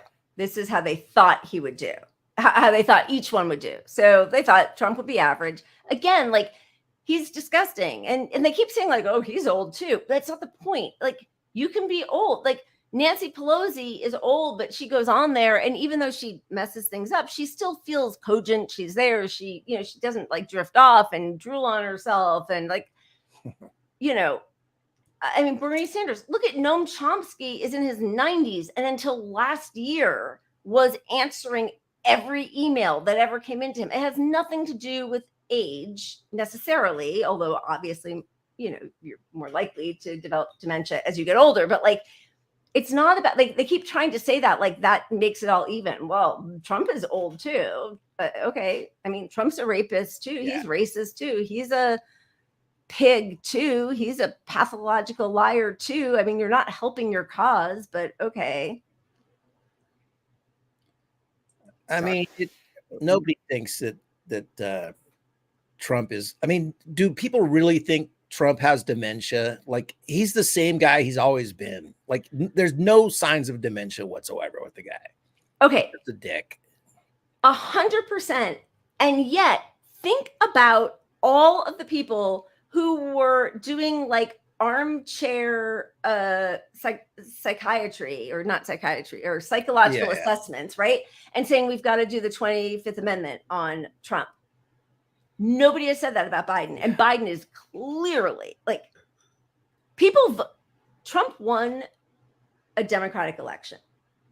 He sucks. I hate that he did. It's awful. Everything about that is gross. It is like it's a pox on Democrats. Yeah, exactly. They lost it. And capitalism and our whole system, right? Like, that is the logical pinnacle of or not pinnacle, but like where it's headed, right? But, like, this person is actually not lucid. Anyway, okay. So So that back to the headlines. You don't, we saw all these headlines right here, Oh, well, you showed this one. Yeah. Right? But It continued. I mean, it's just all the literally every source of media, the opinion NBC, section said Politico, Biden. USA Today. Yeah, all of them. New York Times. Okay, that's huge. That's the editorial board. Yep. Here we go to the New Yorker. Yeah. When he says that, right? The problem is all these people still talk about him saving democracy and how great he is. He did his job. He's been a great president, best president in my lifetime, but it's time now. So I can't it. No, they're putting it out this is their soft landing, which tells me it's been decided. No matter what we're hearing from the White House, it's been decided because all the media, big media, they wouldn't feel comfortable. They would never do this. Landing. Yeah. These are the cowards. Yeah. Because also most of them who went on, they only would give quotes on background and anonymously. So they're still cowards, but they were still but yeah. For David Remnick to come out and say it, he would only do that if he were given permission. Right. And Obama and Biden, they still have power in the party. If you want a career moving up in the Democratic Party and you rub the wrong people wrong, even if you're right first, it's going to hurt your career. So it's all on background. That's just the way it works. Oh, Schumer open to alternative. Carville, Biden will be off the ticket. Yeah. Yeah.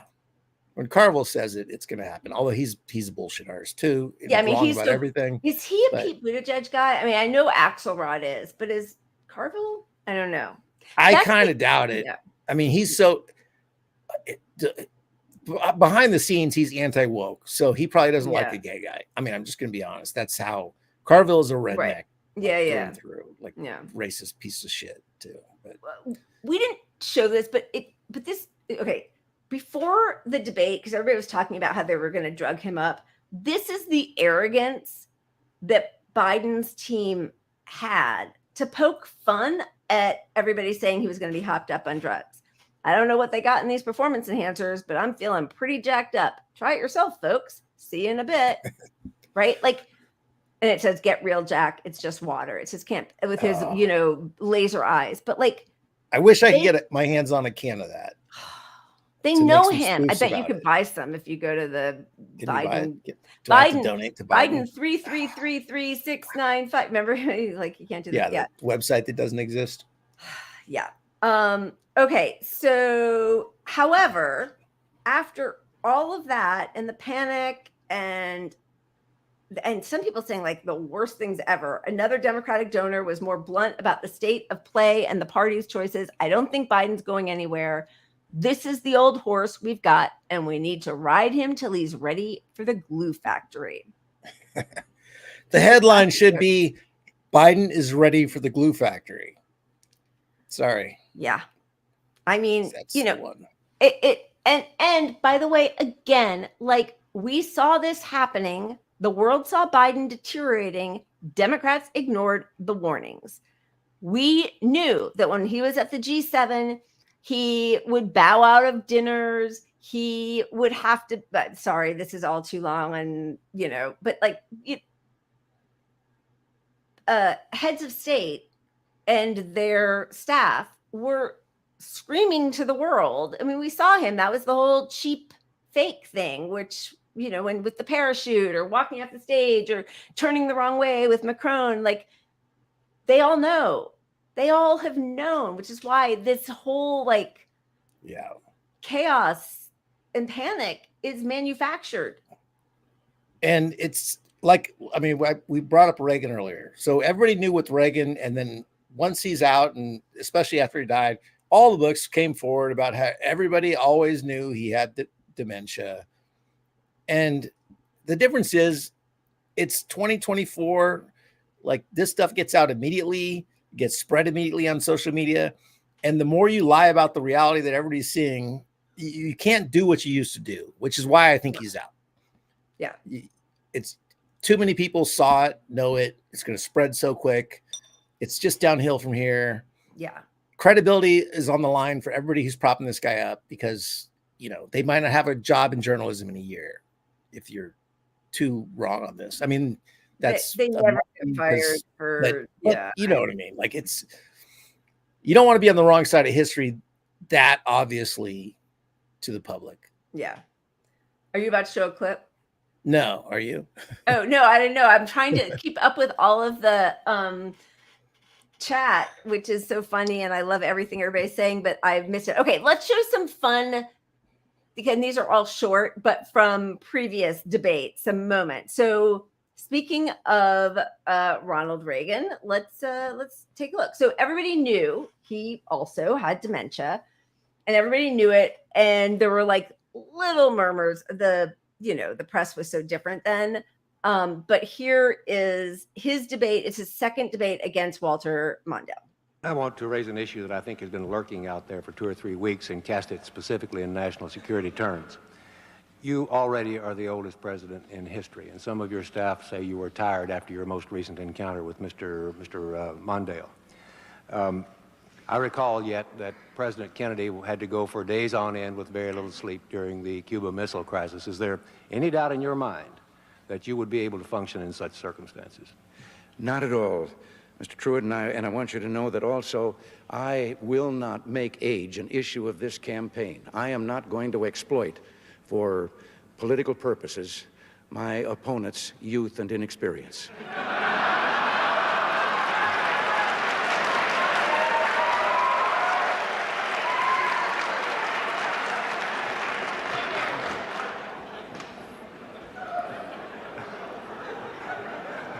If I still have time, I might add, Mr. Truitt, I might add that it was Seneca or it was Cicero, I don't know which, that said, if it was not for the elders correcting the mistakes of the young, there would be no state. Mr. President, I'd like to head for the fence and try to catch that one before it goes over, but I'll go on to another question. I mean, such softballs, right? Like, but okay, that's all he had to do. He had to land it. He had to do a joke. Yeah. And believe me, they trained Biden and prepped Biden on zingers, on comforting people about his age. And the other thing we didn't show in this coverage is a million times the moderators like, okay, Mr. Biden, President you still Biden, have another minute. Yeah, you have a whole minute left. Would you like to say something else? No, my time's up. I ceded my time. Honestly, it happened. I'm not kidding. Probably 10 times. Yeah. The moderator is telling him he has more time left to say something. No, thanks. And got nothing to say. You gotta optimize your time. You have to get, and this is why this is a big part of why they lost faith in Biden, people in politics, because they know what he's supposed to do there. They're all training. He's supposed to attack his opponent, pivot away from problems, launch a new attack, diverge, distract from whatever the negatives are of your campaign. And all I did was lob up things for Trump to him with and then stop speaking. And take little cat naps. This is it's his bedtime. Like, let's face it, he's tired.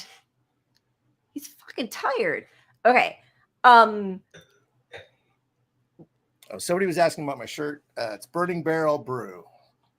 Oh, okay. Delicious. Is that near IPAs. you?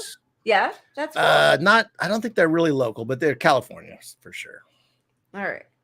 All right, where are we going? We got so much. I have no idea. What do you want to? Okay.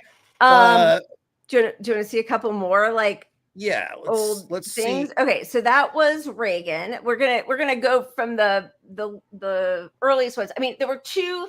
I tried to find clips of it. It was very difficult to find. There were two debates that were also sort of, very well known. One was apparently Nixon was flop sweating in his debate with JFK Jr.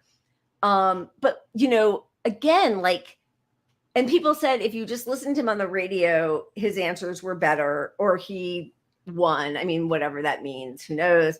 But for the people who saw him on TV, which was this was a novel experience to watch this on TV, they couldn't believe the way he was flop sweating. And when you look at it, I mean, everything just feels so quaint now, right? He just has a little handkerchief and he's just wiping himself. you know, not a big deal. Not as bad as this wasn't a debate, but Rudy Giuliani, like his hair dye just dripping down the sides of his face. I think that was in front of the was it the Four Seasons or something where he thought it was supposed to be the Four Seasons, but it was like Four Seasons dry cleaning or something like that. Or so I think it was a equipment rental or something. Yeah, I don't know, but it something was crazy. And then this is another one that we don't have video on. Fly. Pence's head. Oh my god. Wasn't there a fly on Hillary's nose too? I feel like there's a Hillary fly. I would have spent a lot of time searching for that. I don't know. Somebody fact check me. Politico, are you watching? Loathe her with the heat of 1,000 burning suns. I would really scour the earth for that. Well, then we should show. This should probably make you love Trump. Can fact check him in real time. Last time at the first debate, we had millions of people fact checking, so I expect we'll have millions more fact checking because it's just awfully good that someone with the temperament of Donald Trump is not in charge of the law in our country. Yeah, because you'd be in jail. Secretary Clinton.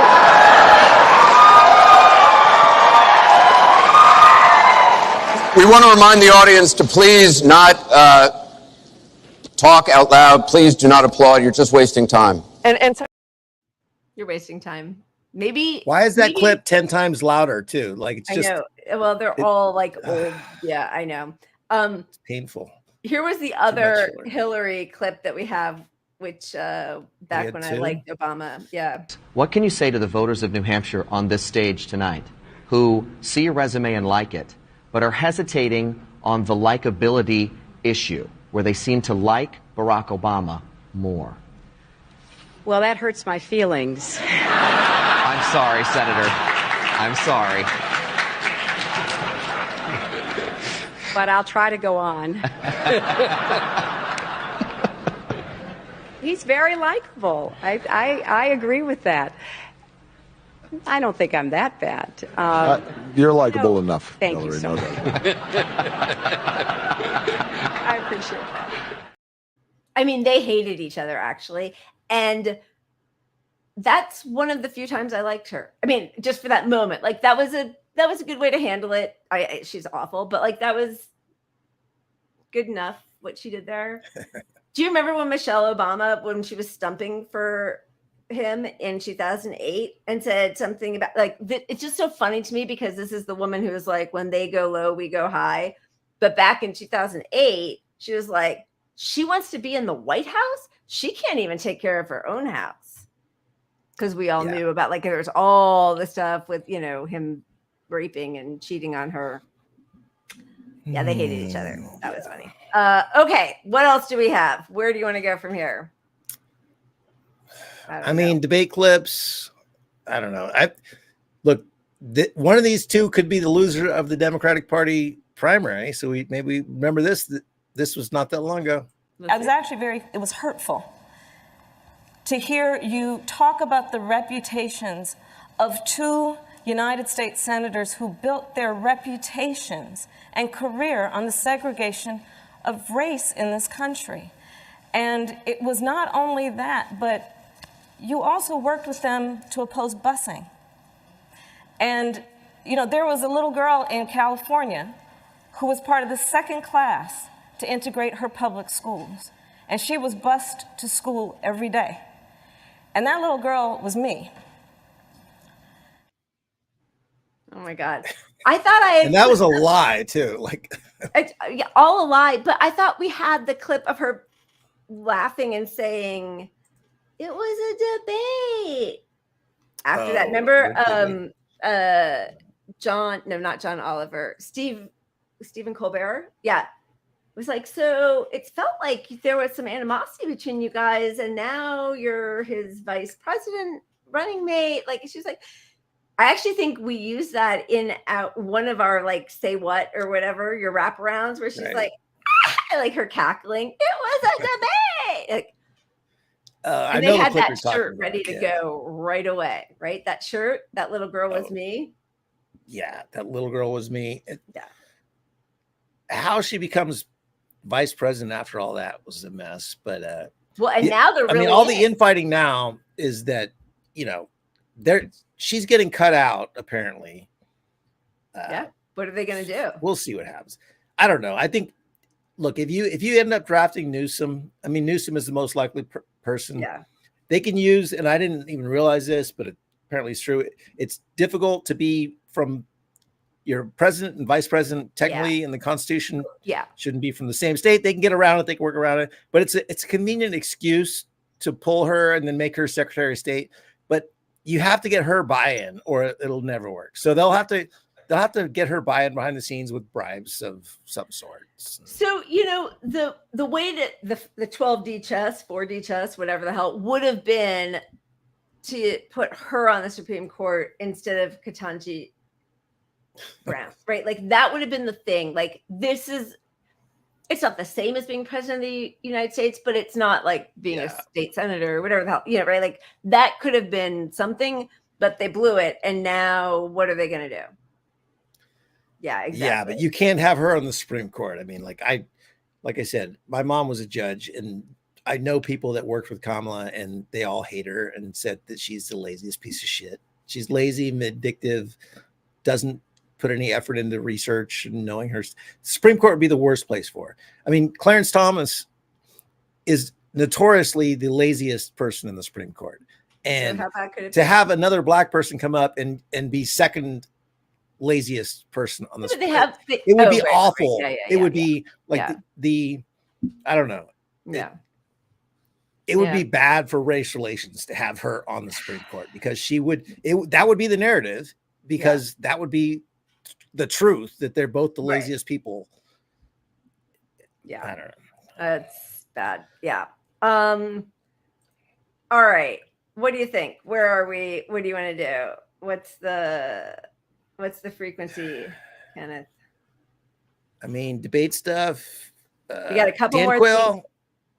things. This was pretty funny. This was Lloyd Benson and Dan Quayle, who was humiliated because he spelled potato wrong. Just think about the standards we used to have. And that was already like the bottom of the basement. I have as much experience in the Congress as Jack Kennedy did when he sought the presidency. I will be prepared to deal with the people in the Bush administration if that unfortunate event would ever occur. Senator Benson? Senator, I served with Jack Kennedy. I knew Jack Kennedy. Jack Kennedy was a friend of mine. Senator, you're no Jack Kennedy.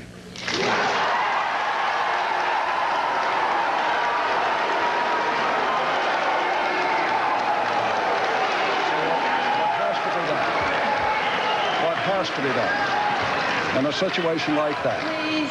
In a situation like that, you're only taking time is to call in the joint. Your own candidate. That was really uncalled for, Senator.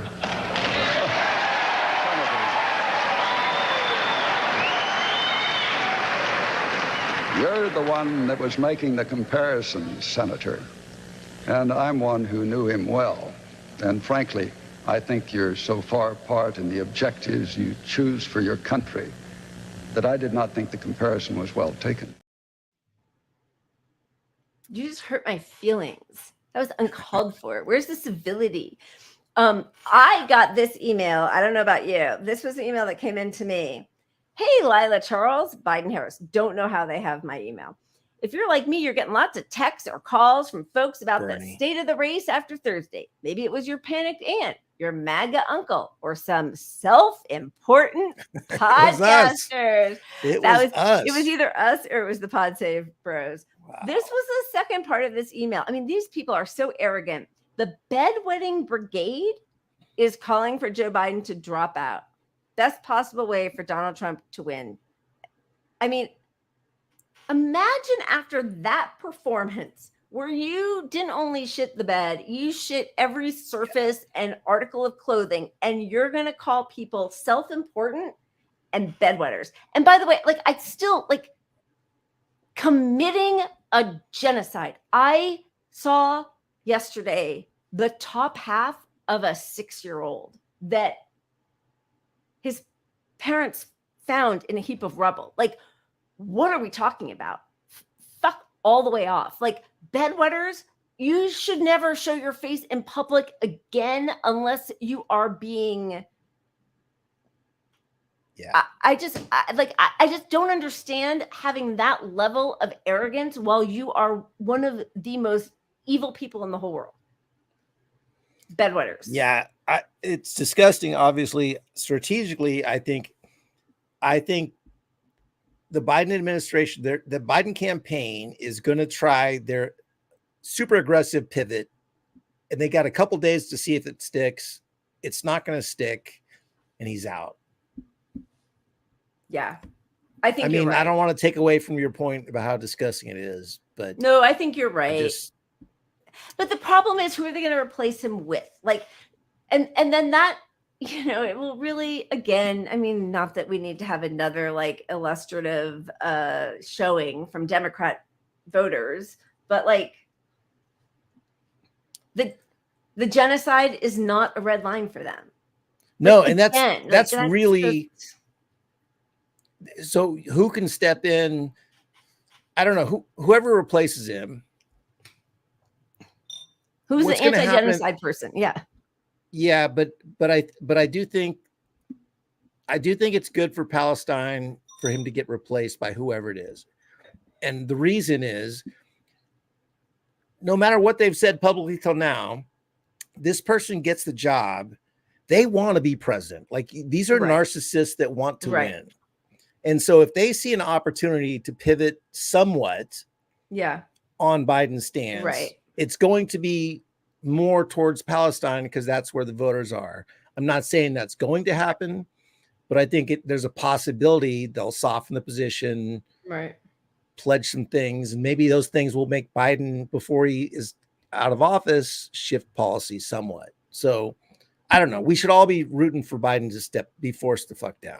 But so because of what you were saying before, you can't have two people from California, and they still are going to have to figure out what to do with Kamala. Is she going to head the ticket, whatever. But the person who has been floated a lot today is Josh Shapiro, who, it's funny because I think he went to high school or something with Dave Sirota.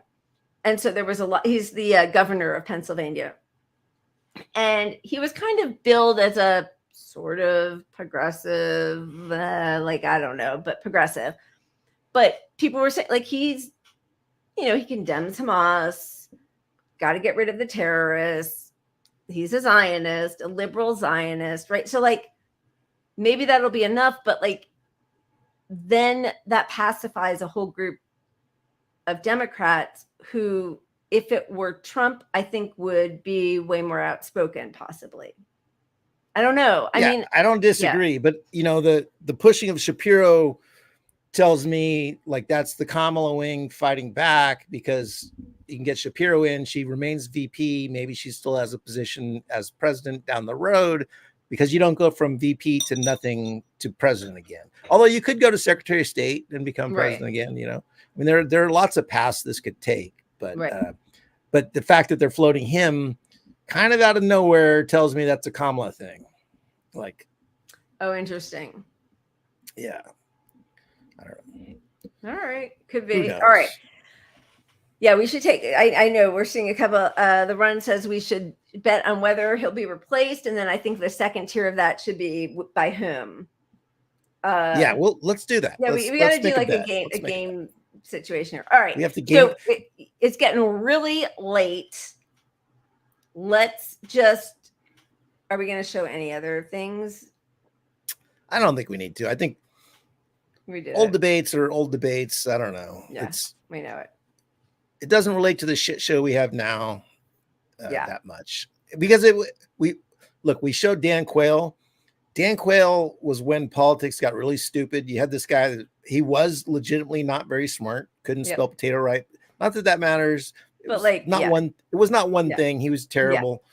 Yeah. And then despite that, Bush won, and Bush was sort of Dan Quayle. He was Dan Quayle all over again. Yeah. So like and then you get Trump, voting it doesn't for less matter. people. That's where you go. Yeah. 100%. All right. Well, I also am seeing it's almost 7. So we should probably just like do something fun and then go out on a good thing. What do you think? All right. Do we have any fun lined up? I don't even know. Do we have any any news bloopers is sort of fun. Our news bloopers. Let's do and we'll come back with one good thing and wrap it up. All right. Sounds good. Now for one more thing. I gotta pee. You're on the air. Greg. Now, these little babies are so overwhelmed that they've started wearing your clothes. That's cute. Pussy, get out of my pants. There you go. Coming up, the obesity warning to parents. We're going to...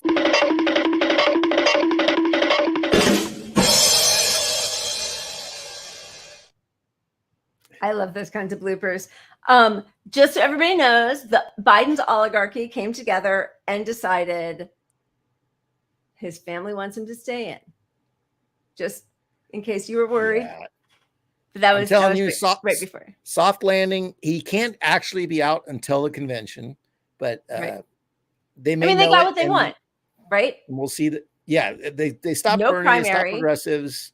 No primary. Either way, it's going to be a backroom deal at the convention. Just to save democracy, folks. You've got to save democracy.